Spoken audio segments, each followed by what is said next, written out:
So I am a licensed independent clinical social worker, and I've been a social worker since 1992. I started Wholeness Healing Center in 1998, and we have 15 therapists that work there, and we have 3 sites, one in C.A.R.E, one in Broken Bow, and one in Grand Island. We also have holistic services, so we do hypnosis, neurobiofeedback, we have an energy enhancement system, we have vegan massage facilities, so we do a lot of different things, and so I kind of feel like when you come to Wholeness Healing Center, you kind of get a menu of opportunities of all kinds of different things that you could do that might resonate with you to look at some holistic health. So, that being said, let me tell you a little bit about my personal life. I'm married to Jerry Watson, and he's here accommodating me tonight, which I appreciate the support. I feel like I'm a little bit like coming out because I wrote my book 4.5 years ago, and I've really never talked about it. So maybe I've been a little invisible. So I'm a little nervous about that. Jerry and I have been married for almost 40 years, and I kind of consider myself a Grand Island native, even though we moved in 1979 there, and I was 21. Jerry and I had our first child. He was about 2, Jeremy, and then we had 2 more children, Jessica and Jackie, and we raised our 3 children, and they've grown up, and they each have a child, so we have 3 grandchildren. And you probably know Jerry better than you would know me, because he's been the Hall County Sheriff since 1999. And I usually don't tell any of my clients that. But sometimes they do not want to know, you know. And they don't always put it together. They see Janie Pfeiffer, and they don't put Janie Watson together with Jerry Watson, and it kind of works out okay. But sometimes we're seen together, they figure it out. I'm really honored and feel pretty blessed to be the director and owner of Wholeness Healing Center for lots of reasons. I do feel like it is a mission to make that a healing place for the people of central Nebraska, but I also feel like it's my mission to make it a healing place for the people that work there. And we have a really phenomenal team that works there, and I feel very blessed to be part of their leadership. I have been a therapist for 18 years, or 24 years, and Wholeness Healing Center has been around for 18 years. So we've been around for a while. And that's the building. So you probably recognize the building. People don't know, we're right on Highway 30 in Grand Island, right by the viaduct when you go down into the downtown area. And the C.A.R.E team's mission of mental health awareness and services certainly aligns with our mission. We are all about getting services out to rural areas, which is part of why Broken Bow came into existence. When like-minded people come together and we can kind of come together and bring in more energy, certainly we will get more things accomplished. But for us at Wholeness Healing Center, and I'm sure that's the same for the C.A.R.E team, we want to consider the whole person, and that has to be about bringing mental health into the picture, because that's an important component, and it's critical. So I'm hoping tonight that by me stepping into the life and breath of mental illness, that we will dissolve some of the stigma around mental illness, and maybe when you leave tonight, some of that will have shifted a little bit. But then I want to move from the labels of mental illness, and I want to really moving it into your life and looking at your mental health, and have you be able to say, really assess your own mental health and be willing to look at that and take a proactive look at what's going on within you. We probably have all had times when we've had days when we're not feeling ourselves, or maybe we've had sleepless nights, or trauma, anxiety, times when we're just not quite up to or maybe just stress overload, and we've had too many days of stress overload, and then all of a sudden we're not recalibrating, we're not bouncing back. And when we have those times, we have to be willing to look within ourselves and assess it and see it, and then we have to be willing to say, what do we need to do to make things better? Mental health is actually one of the most important components of quality of life, from my perspective. Now, I might be a little biased, but I really think it is. So as we move from the labels and we look at your own and my own mental health issues, I'm reminded that we don't hesitate to go to the doctor and have ourselves checked to make sure we don't have cancer. And many of us are involved in our spiritual well-being. We take care of that, and we will check in with our minister or our priest, or we will make sure we're assessing that and making sure we're taking care of our needs in that area. So I just want to make sure that we're able to also be willing to say, I might need a life coaching moment, or I might need a stress reducing session or two for therapy, and consider it as an option, not something that's a stigma that only people with mental illness would go do. I'm saying let's have mental wellness and consider getting involved in therapy. Now, so what's therapy all about, really? You know, I don't think we can see that. Maybe if we shut that first light, they're all, never mind. I don't think we want to do that. That's too much. That's okay. I don't think it's that important. Should we leave it that way? I don't really like that. I need to see people. That's all right. It's not that important. I can read it. If we share our story with someone who responds with empathy and understanding, shame can't survive.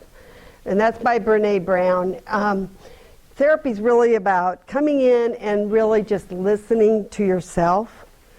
I mean, it sounds funny. You come in, you sit down, and you talk to a therapist, and what you're listening to yourself. Well, I describe it as you come in and you lay it out on the table, and you sit with somebody who's neutral, and you kind of go, oh, okay. And they say, yeah, okay, it's all okay.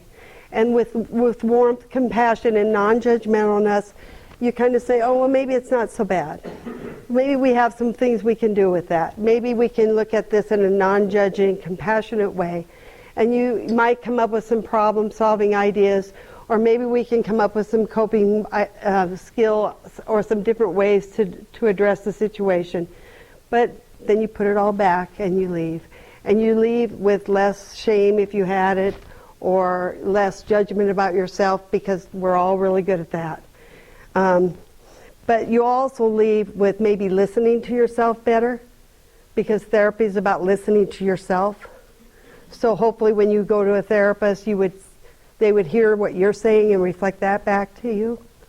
So that's what therapy is about. And so I just want to put that out there, because we're talking about mental illness, we're talking about mental wellness, and we all have that need. So, finding the peace, the story certainly has a narrative that echoes the self-esteem concerns that we're going to talk about tonight a little bit. And the storyline appears to reach its cathartic point in 1987, which was long before I was a licensed clinical social worker. And the timeline kind of continues along my life, allowing the puzzle pieces of events in my life to fall into place and start to make some sense, even though they were random. The final version of my book actually, though, began when I finally finished my book.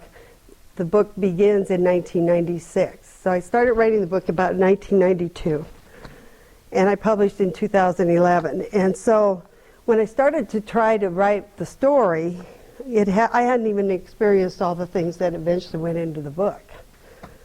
And that was all part of my own journey of integrating and my lessons and learning from my experiences and growing through them. And who knows if I've got the story right yet, right?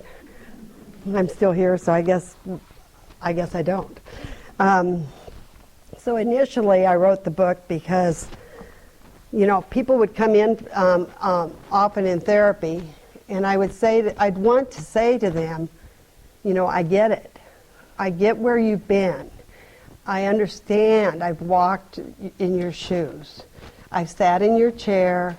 I've been the client. I know your pain. But, you know, when you're in therapy with somebody and you're the therapist, you don't really spend a lot of time telling your own pieces. You only give little glimpses of it. And I would do little glimpses of it. Or a lot of times people would come in with such shame that they had to come in and ask for help, or such hopelessness because they felt so bad and there was probably no hope. And I would want to say, are you kidding me? There's hope. Really, there's hope. Let's just do what we need to be doing.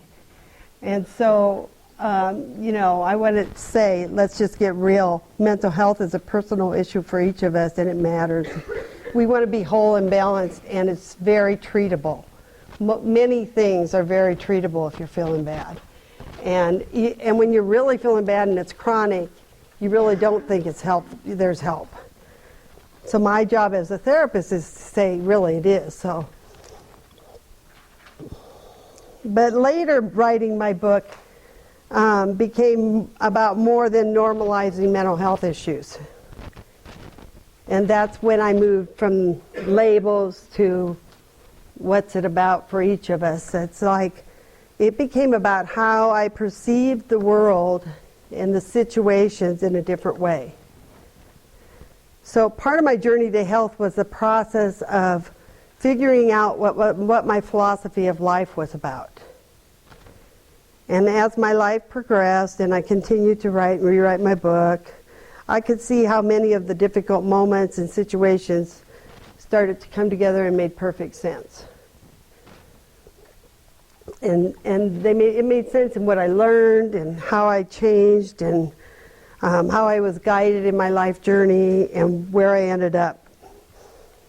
So one situation or one growth moment, which I would call lots of different things because I don't necessarily appreciate having a growth moment, because really we got to do this again. You know, they're not that much fun. Life can really sometimes be difficult.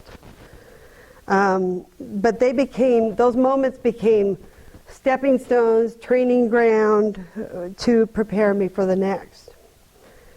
And so what I came to believe was that life was in some sort of perfect order. And when we're truly gifted, we get to see why that moment was perfect. So we don't always know why it's perfect. We just know I know, for me, it's perfect.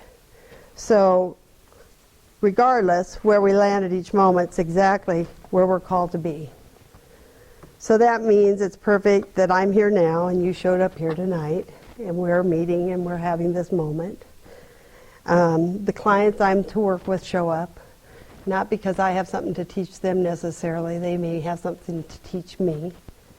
You know, the people I see at the grocery store in a given moment were exactly who I was supposed to see. Maybe I got rude to somebody and they taught me a lesson and I went, oh man, I needed to hear that today. But whoever crosses my path is perfect. And the perfection of how my life has played out has been beyond anything I could have come up with had I tried to map it out on my own. You know, we try to think we can control our lives and put everything in perfect little order, and we think we know what it should look like and we have the best ideas. And what I've learned is don't put it in a box and figure it out, because we don't even have half the ideas of what it could be. Just be open and trust, have faith, it's going to be okay. Things are in some sort of perfect order, even if it sucks. Sorry, but that's the truth. So my perceived negative moments and painful experiences provided me opportunities that allowed me to dig deep and touch my soul. And some of those moments were definitely really my dark nights of my soul and the worst times of my life. And yet, how do you put any value on finding yourself and developing who you are and stepping into your authentic self? That is and continues to be what the real story is about. And I have to keep remembering this because, you know what, life keeps happening.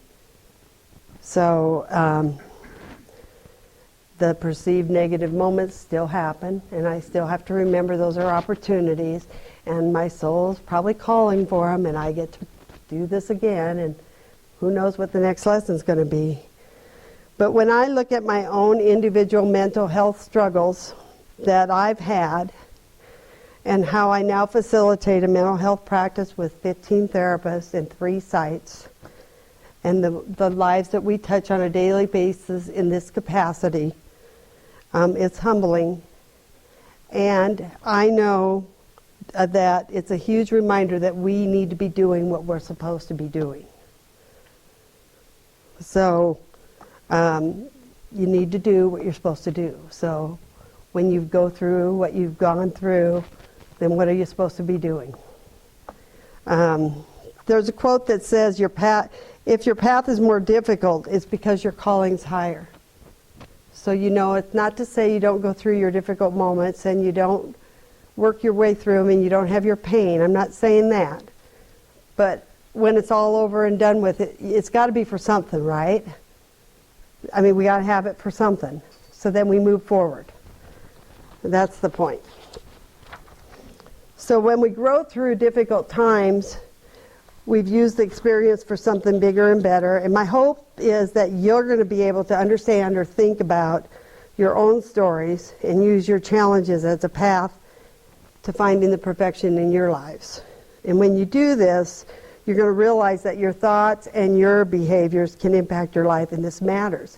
And see, I believe mental health, wellness, illness, whatever you want to call it, whatever way you want to get to it, is our journey to our soul. And I believe therapy is a spiritual journey. And I don't mean that we don't even talk about religion, or we don't do that. But I believe when you touch who you are and what you're about, you're doing the work you're meant to do here. Because you're meant to be who you are, right? You need to listen to yourself.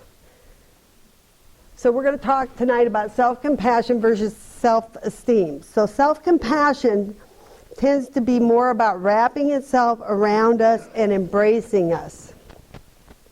It's all inclusive. We're all in that blanket, while self-esteem is an exclusive about me situation.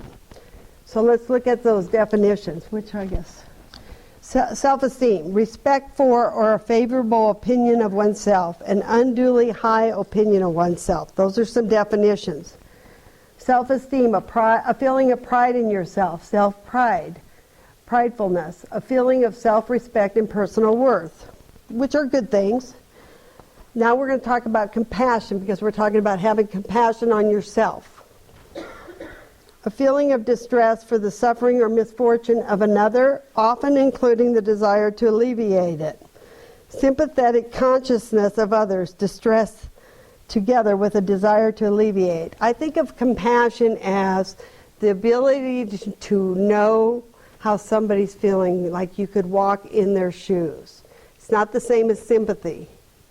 Compassion is you can feel somebody's pain. You know what they feel. Self-compassion.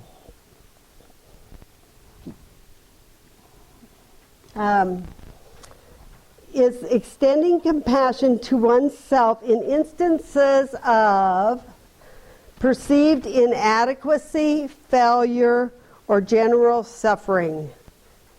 So that would mean that you would have compassion on yourself when you feel inadequate, you feel like you're a failure, or general suffering. Well, if you feel like you're a failure, you're probably suffering. If you feel like you're inadequate, you're probably suffering. If you're feeling like you're just not quite measuring up, you're probably having some suffering. I mean, suffering is generally when you're not happy with where you're at the moment, right? That's suffering. Self-compassion by Dr. Kirsten Neff. She has 3 components. She says we need self-kindness, common humanity, and mindfulness. So those are the 3 things that she talks about, and we're going to cover those a little bit today. But let's talk about this self-esteem thing. The self-esteem movement was started back in the late 80s, and we started hearing more and more about building self-esteem with the goal of promoting stable mental health. And it was about helping people feel better about themselves, and that makes sense. If they felt good about what they were doing, then maybe they'd feel good about themselves. Self-esteem involves a global judgment about ourselves. So it means that we have to be better than others to feel good about ourselves. Being average is unacceptable. So this is a tough one, because no matter how good we are at something, someone's always going to be better than us. They're going to look better, they're going to top us, they're going to top what we just did. So comparing ourselves to another person is always a losing battle. And you know what? If we do that within ourselves, we can always up the ante on ourselves too. But it becomes a little bit of a setup, because in order to manage our self-esteem and feel better about ourselves, we have to inflate our own self-evaluation or put others down so we can feel better about ourselves. So the deal is, low self-esteem does correlate with poor mental health, and it has increased the likelihood of suicide attempts, as well as negatively affecting the development of supportive social relationships. So they were onto something back in the 80s when they brought that self-esteem into the picture. But raising self-esteem artificially brings up narcissism, antisocial behavior, and avoiding challenging behaviors that may threaten one's self-concept. So what we now have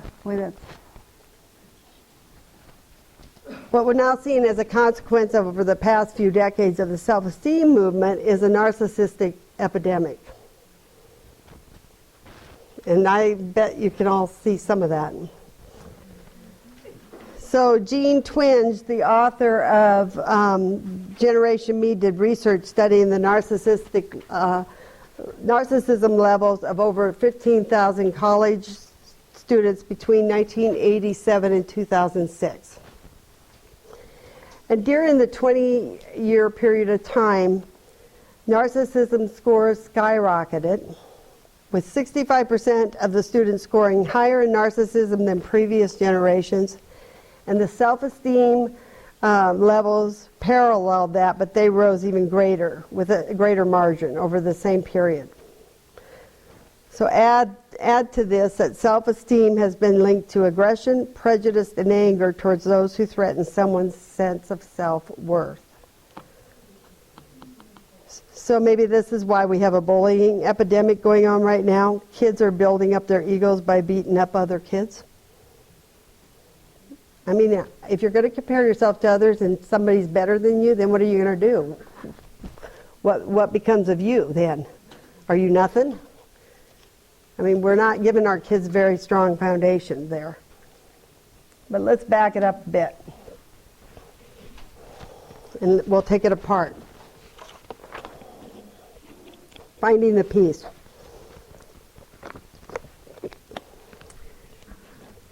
So the story goes, at the young age of 28 years old, I was already married and had 3 children, 9 years old, 7, and 4. My husband and I owned 2 businesses. We had built a nice ranch-style home, mostly with our own hands. Lived out in the southwest part of town in the Fireside Estates, which is now known as, well, we're right across from Indian Head subdivision in Grand Island. We had been brought up in the York area, and right after I graduated, we married. My husband had 2 years, he was 2 years older than me, so he had graduated from Central Community College in Columbus, and we were anxious to get married and start our life together. Part of that came from the expectation that, of course, I was going to get married and have a family and have children, because I was dating someone and I had been serious with Jerry, and that was just the expectations. For whatever reason, college wasn't discussed with me, even though I was one of the top students in my class. And once we were married, we were on our own, and I was barely 18. I mean, I graduated at 17, turned 18, and we got married that summer. So Jerry and I married and started having a family and had our first child a year later by choice. I was always a stay-at-home mom and started a custom drapery business because we needed the income. And so I started Janie's House of Draperies. So I'd go out and take the materials to homes and make bids, and then I'd go home, and we had a big workroom where the kids could play while I sewed, and we just worked around their schedule. And then Jerry and I would go hang the drapes. And then we made a second income that way. Jerry and I also, about the same time, started a second business where Jerry went into partnership with my dad, and he was managing Time Rental in Grand Island, which was a rental store. And we also had a wedding and party division, and so I also was a wedding and party consultant. I've had a lot of hats. That was my other life. And we grew that part of the business, and I did all the book work for that business and took care of all the things with that business. And the kids were out, Big Will's out down there, and they had their cribs down there, and the kids just kind of went with me wherever I went. And I attended to the kids in a very involved way. I was probably over-involved with the kids. I put all my all into teaching them. If they could have went to Montessori school, that's what they would have done, but we didn't have Montessori schools, so I became their Montessori teachers in the between. All three kids took Suzuki piano and violin lessons and had group lessons for each instrument, and I practiced with each of the three kids every day, individually. And we always had a huge garden. I canned hundreds of jars of vegetables each year. I made all the clothes for the kids and myself. I helped Jerry as much as I could, along with keeping great food on the table and keeping up the house. The house was in great order. And are you getting the picture? I was always successful at whatever I did. In high school, I was personable, and as a junior in high school, I had a job at a bank getting out of school early every day, where I was the secretary for the president, and I developed a position as a loan officer as a junior in high school. As a senior, I recall the day I received the notice from the office indicating that I was ranked within the top 5 of the graduating class of 108. I was shocked. I had no idea. I worked hard at whatever I did, but nobody ever talked to me about what I could do with that. I came from a very hard-working Catholic German family, and we were taught a strong work ethic. You know, that's what my parents did, and they gave me that. And I knew how to accomplish most of whatever I wanted to accomplish. It appeared that I had the perfect little life, huh? If I had been on Facebook, I would have looked good back then, huh? And my self-esteem should have been off the charts, right? Well, it didn't go like that. As a teenager, I had depression. I think meeting my husband when I was 15 years old just brought up the loneliness I felt in my family of origin. Perhaps because I felt a lack of validation for who I was without the accomplishments. That moment of getting that statement of praise, oh, you did a great job, is pretty shallow and empty. It really doesn't really fill the void of emptiness when you need something to fill that. I was the second of 6 children, and my folks were probably busy figuring out how to support and physically take care of a family of 8. They didn't have a lot of money, and they worked very hard. But regardless, often that sadness and depression would move into feelings of wanting to run away or leave, and not because I didn't have a good home life. I just was trying to run from something, which was me. And so I would just want to run. I did never run away, but that was the feelings that came. Eventually, those feelings moved to wanting to act out on feelings of wanting to die or escape by taking too many pills, mostly just wanting to sleep it all away with sleeping pills. So I would just take too many of something. My parents did try to find some treatment. They took me to a psychiatrist a few times, and he medicated me with Valium, which I would double up on in my times of struggle. But ultimately, obviously, there was no relief with that. And no relief from the feelings. So I learned how to distract myself and put my feelings away. And I worked harder doing the same thing that I had always been doing and trying to make things better. But the work centered on the outside world. It didn't center on anything inside me. And I think that's the best kept secret around. Happiness and peace does not come from outside anything. It comes from within. I didn't know that, and nobody ever said that to me. You would think that would be everybody would know that, but I didn't know that. Had I seen a therapist as a teenager, maybe I would have been given a few of these best kept secrets. And depression not dealt with as teenagers or children often follows you into adulthood. So we're back to the self-esteem definition.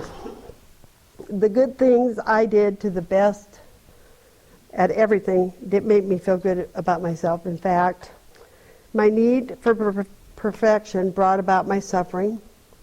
My desire to please my parents brought about more pain. My work at pleasing others exhausted me, and there was nothing left. But I kept on keeping on, and I didn't know what else to do, and I was bright.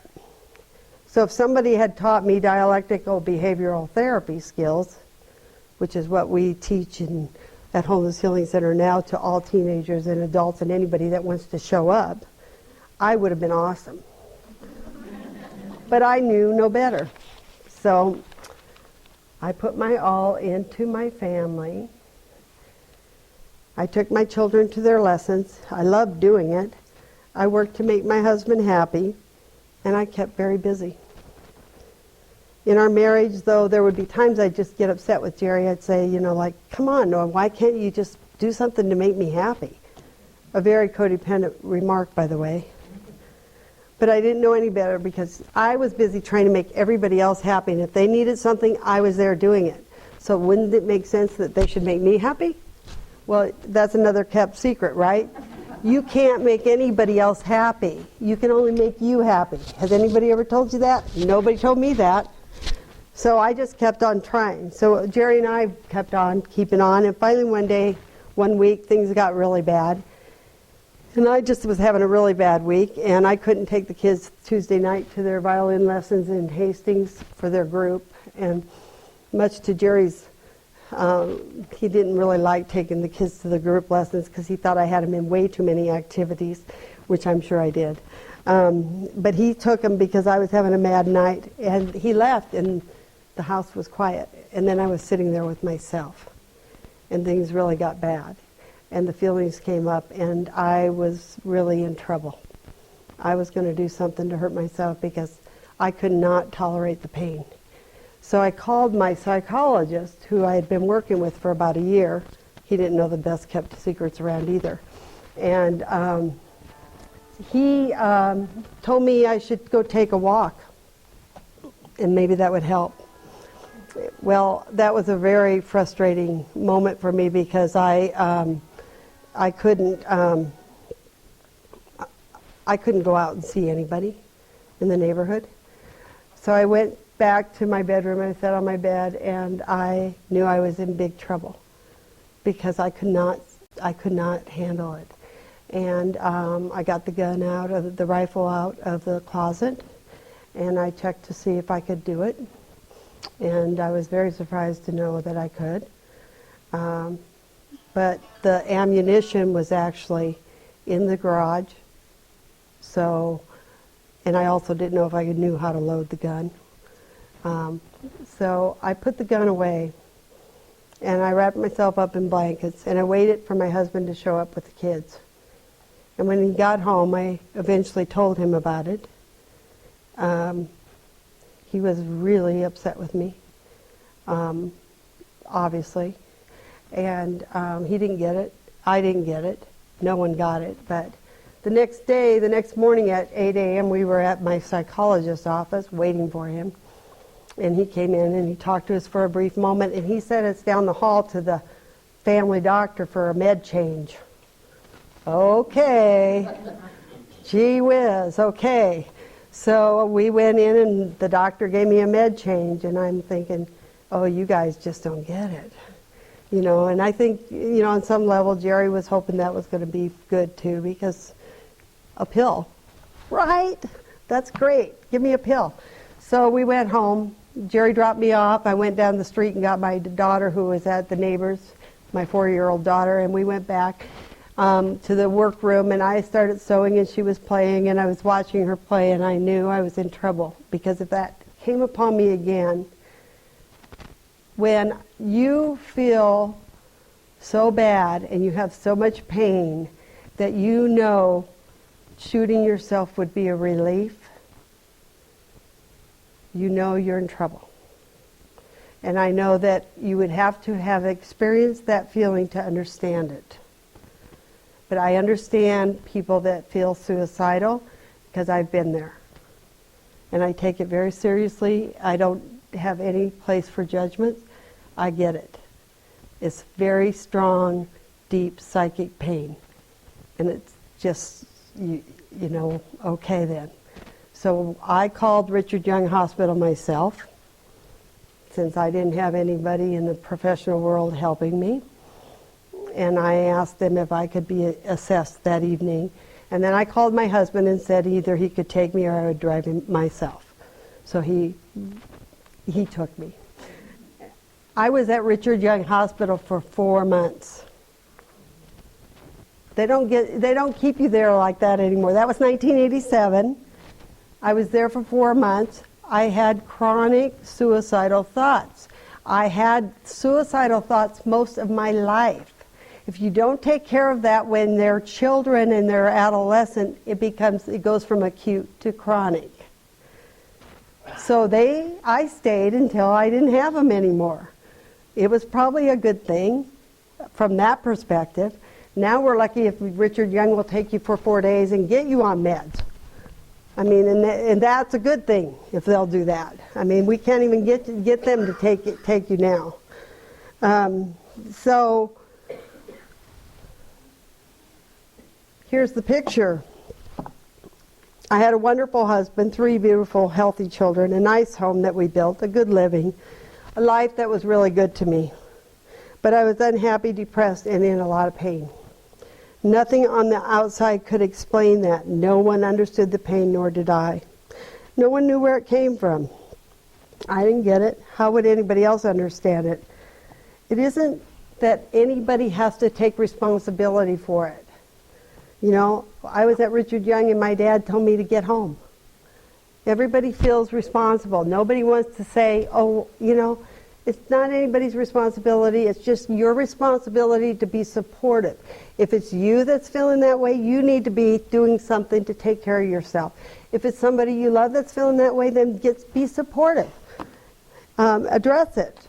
If you or somebody you know has depression, anxiety, PTSD, bipolar, or any mental health issues, just support them and find some treatment. It's treatable. That's the deal. I have been depressed probably most of my life, and for the first time in my life, I experienced times of not being depressed. You know how that feels? That's like a miracle. And I was starting to have times of peace and contentment, and it had nothing to do with the outside circumstances of my life. It was how I was thinking, what skills I was using to manage my life circumstances, my own self-care, and how I was being loving to me and what I was doing with my life. So it was about things I needed to be looking at within myself. After the hospitalization, I came out and started school. I went to college and began the pursuit of a social work and psychology degree, and then I went straight through to complete my master's degree in social work. I loved school, and I needed to be in school. Not going to college right after school high school was a huge loss for me and my own self-development. You know, I had the intellectual capacity to go to school, and not using my full potential was definitely something that was difficult for me. My soul was screaming for me to get to school, and I did have to go. And so if your school, you know what you need to be doing. Everybody has their thing that they need to be doing. That was what I should have been doing. But what was the parallel road with this? Remember, at this point, I start school at 29 years old. I have 3 children now, 10, 8, and 4. It wasn't just a happily ever after story. It was tough. I was gone from my 3 children for those 4 months. I had been the person that was constant in their life. I gave you the description. They were with me all the time. That has had lasting consequence on my children, and I was a different person when I came out of the hospital. They didn't know where I went to. And I wanted to go to school, which was a game changer in our marriage. My husband was against that, and he said so. And I appreciated it, that I was changing the rules of the game that we agreed on. But I also knew that I had to live. And living meant listening to myself and what I needed to be doing in the world. What was, so I started school for the 6-year journey, and we closed down the drapery business. And we also eventually closed down time rental, which was another difficult time, because my father was really angry with us over that one.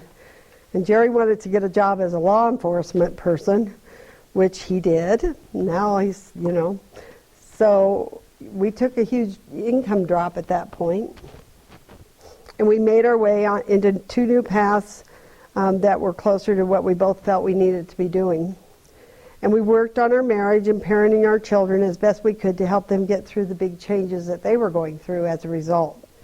So just note here, my husband was unhappy with me. My children were unhappy with the huge changes.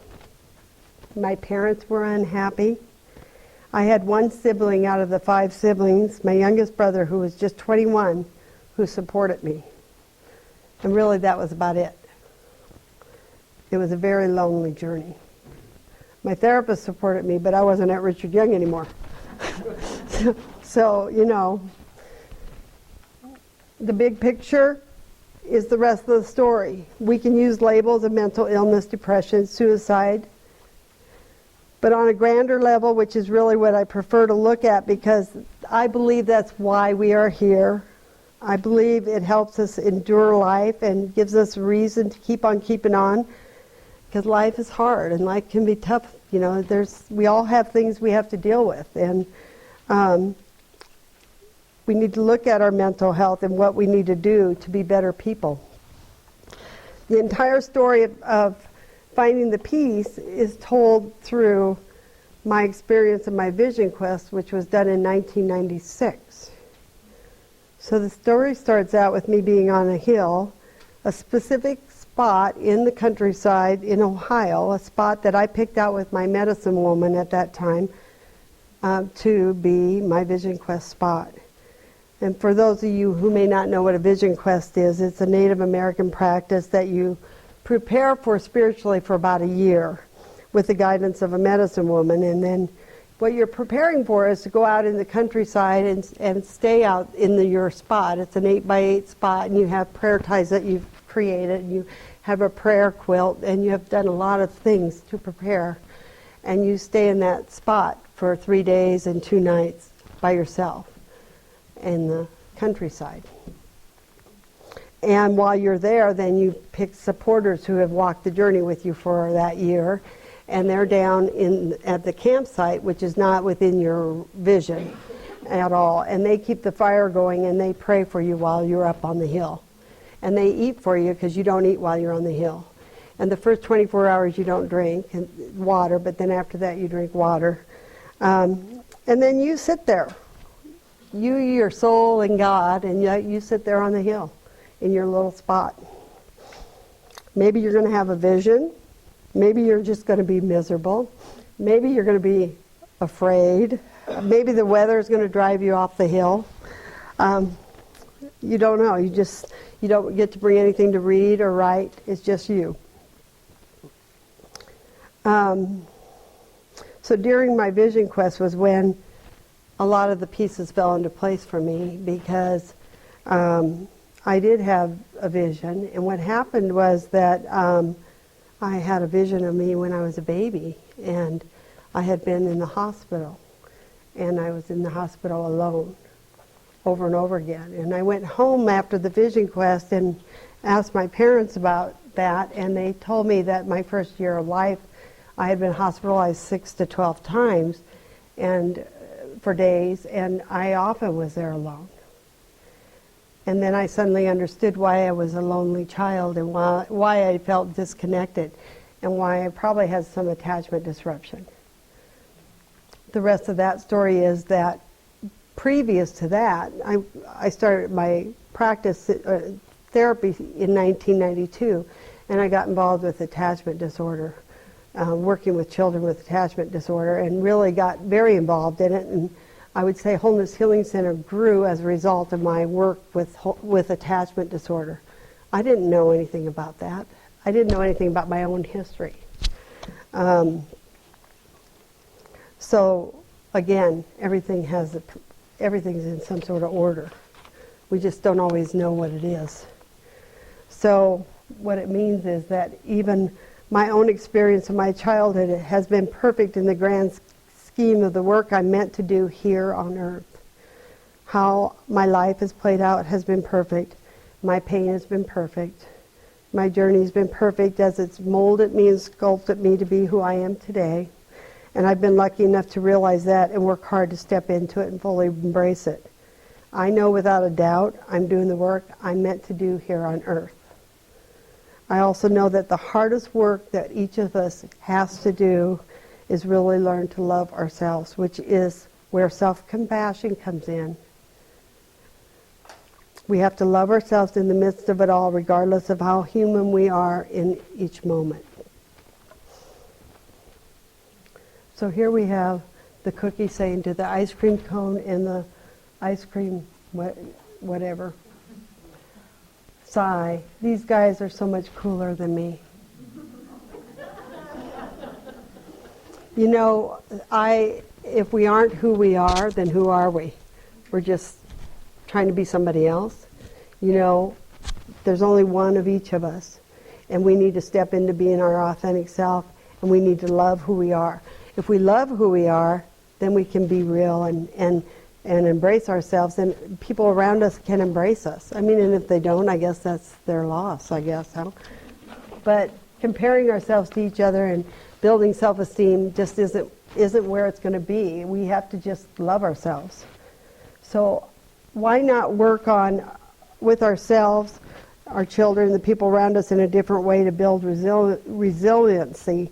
Instead of building self-esteem and patting everybody on the back because they do a great job and setting up competitive environments, and where somebody's got to be the best. Why not teach first ourselves and then our children and others how to manage life, self-doubt, and difficulties in a compassionate and loving way? Like being warm towards others when encountering pain. And when you see personal shortcomings within yourself, being warm to yourself. And rather than ignoring others or yourself when you're hurting. Or being self-critical when you're having a bad moment. So we talked about Dr. Neff and what she says. She says self-kindness, a sense of common humanity, and balanced mindful awareness is what we need for self-compassion. So kindness opens our hearts to suffering, so we can give ourselves what we need. Common humanity opens us up to others so that we know we aren't alone. And mindfulness opens us up to the present moment so we can accept our experience with greater ease. So, note to self, be kind. We know how to be kind and soothe and comfort others. And we know how to talk to others. So could we talk to ourselves like we talk to our friends? And she even Dr. Neff talks about doing physical gestures to ourselves, giving ourselves some love and putting our hands on ourselves. She even says, touch our face lovingly and affectionately, or say names of endearment to ourselves. How many do that? Is that a stretch? I haven't gotten to that one yet. And then let's be inclusive instead of exclusive. Okay, we're all part of the human race. If we're not human, we're not here. Human beings are going to make mistakes. They're going to fail. That's part of what we are. We're human. We're going to have times of struggling. So can we have compassion on ourselves and those around us and put ourselves all as part of the human race, as being together? So it brings us into the fold as a unit. We're not alone. We're all together. When we fail, we're all together. We're all part of the human race. Versus if you suddenly are not number one in a competitive environment, what are you? You're all alone. Common humanity. Self-compassion also involves recognizing that suffering and personal failure is also part of the shared experience. And then we talk about becoming mindful. I mean, that's the big buzzword, but that is so huge. If you don't know where to start there. Become aware that you or someone else around you is suffering. The good thing about pain is this: you start to understand when somebody else has pain. Once you've had some pain, you know when somebody else has had some. It doesn't matter if it comes from the same place you had pain. Pain is pain. And then you can have compassion on those that are having pain. You can be more sensitive to others and what they might be feeling.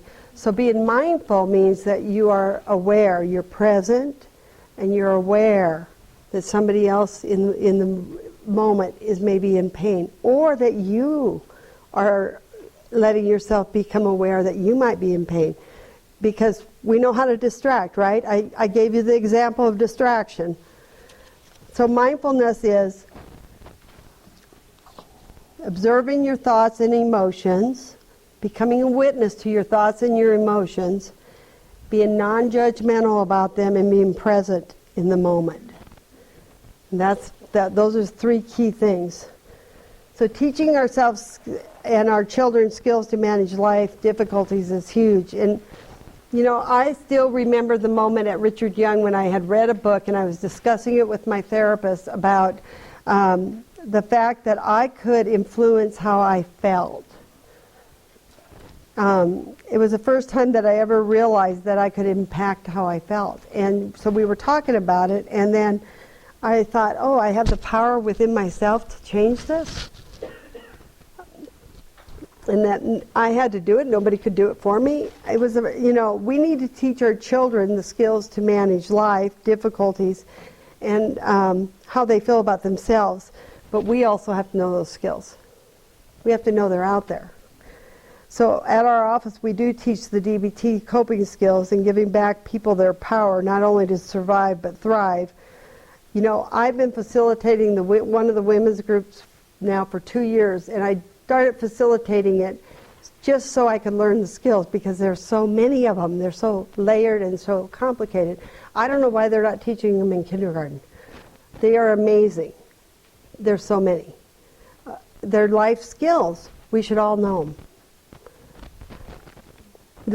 So one of the skills is mindfulness. All the skills in DBT are centered around mindfulness. But another one's self-compassion. And everything is done with non-judgmentalness. Can you imagine the world without judgmentalness? All of that shifts people into an optimistic perspective because they realize their behaviors impact their lives and how they feel. So they're empowered. Self-compassion, it develops the capacity to have compassion on yourself, allows you to acknowledge your failings, that you're part of the human race. It's acceptable to have failures, and be compassionate with yourself. And you're just all part of the group. It's all normal. So back to the rest of the story. Life isn't always just wonderful as a result of my journey. I struggle at times, as you could see, with the guilt of my children's journey because they still mean the world to me, as all mothers would understand. And the journey they've had as a result of their mother being gone from them for 4 months and just being cut off from them for 4 months when they were very young. And it impacted their lives. So on a soul level, I know it's part of their journey. On a soul level, they came in to walk that journey. I know that it's perfect for them. It's their job to walk that journey, and it's their path, and it's not mine to dictate it. It's not mine to take away from them. But on the human level, I struggle with it, and as their mother, I feel bad because I'm the one that gave them that pain. I wanted more for my children, and I wanted to give them what they were deserving of. So my work continues to be a constant of having to extend compassion to myself. So how that works is I say, when I'm feeling bad about that, and I get into that human moment, I extend compassion to all the mothers that have moments of realizing they're only human and they did the best they could do, and maybe it wasn't enough for their children at that moment. So from my heart to their heart, I extend them compassion, and then I extend myself that same compassion, and I put myself in the group of all mothers that do the best they can do. And then on the soul level, I know that, well, it's probably perfect, because as a therapist, I work with parents, and it's a humbling job to be a parent. And if I had had 3 perfect children, I would have thought you all could have had perfect children, right? Now, as it is, I'm a therapist, I work with parents, and I know it's a humbling job, and I have compassion on all parents. And I work with therapists who work with parents, and I hope and really insist that they have compassion on all parents. So we work with non-judging, loving compassion when we do work with our parents, and it's all perfect. Do I like it? No, not always, but that's the way it works. I'm going to do just a moment of a little square breathing moment with you. Are we like way over? Are we okay? What time is it? I guess I won't.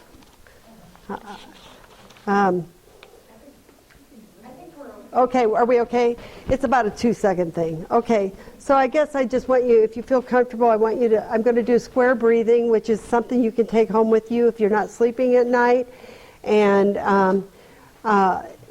you see the square up there. You breathe in 4 counts, you hold 4 counts, you breathe out 4 counts, you hold for 4 counts. So if you're comfortable, I'd like you to shut your eyes, and I'm going to do the counting for you. Breathe in, 2, 3, 4. Hold, 2, 3, 4. Out, 2, 3, 4.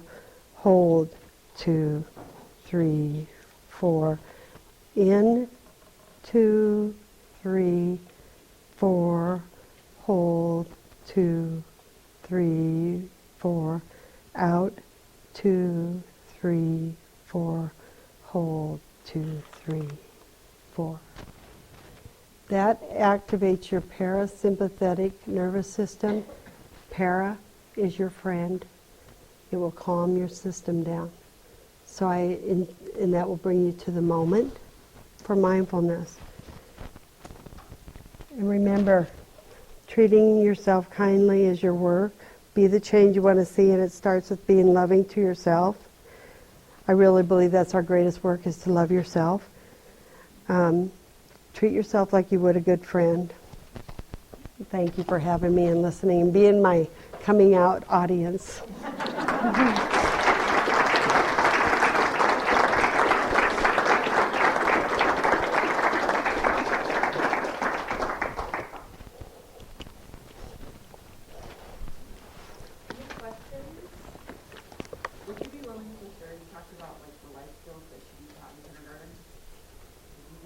You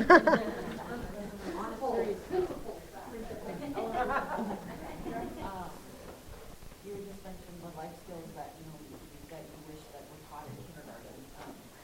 because I do just in the educational world, as I'm sure if you've been here before and heard Hagen and I speak, we will say firsthand that our children are suffering immensely from mental health. I mean, it is so prevalent in our school system, and it is starting as early as preschool. So they are missing, you know, you go back to the 4-year developmental assets and those types of things. It is truly an area that we struggle with on a daily basis because our kids are struggling with it. And of course, we're not fortunate enough to have had to be able to do the 4 years of counseling like we thought we'd known. There are days when I think I need to go back and get those degrees. You know, way back when, I mean, I don't know how many years ago, Deb England and I did a thing at the Omaha Public Schools for an in-service, and we did strong sitting. We taught the school system to do mindful sitting, and that would probably be a good place to start. And we also had done it for a classroom or two at the Shelton School, and I think some of the therapists, do you know, Jody, have they done it in very many schools? The strong sitting and just going in and doing, okay. I know some of the therapists, I don't remember who did the Shelton School, just a couple of classes, maybe one grade or two. But we did a whole little workshop on that years ago. So I would start with the mindfulness. Well, that's, I mean, I think, we're using the second step. We have lots of prevention programs in place, but I just don't know that they're intensive enough for the era of children that we are serving. And they're just not. I'll answer that question. They're not. So. I would agree. Yep. Yeah, I agree. Yeah, kudos to you. What grade level would you think this mindful sitting would be appropriate to start with? I think that I've seen 60-minute shows where the whole school system's doing it. Have you seen that, Marianne? Was that in Detroit they did that, or where? They had the whole school going into the gym and doing mindful sitting. I think you could implement it. I mean, I think it could be implemented. Susan Milner and I are going through a mindfulness. We're getting certified in the mindfulness based stress reduction, and we are hoping to bring some of that into the school system because it starts with the kids. When do you think you'll be done with that? Oh, I think we could start. I mean, I think we could start that anytime. I mean, you know, I think it's important. I don't think the certification, we could do what we've already got without talking about it being the certification piece. We can teach without the certification. Okay.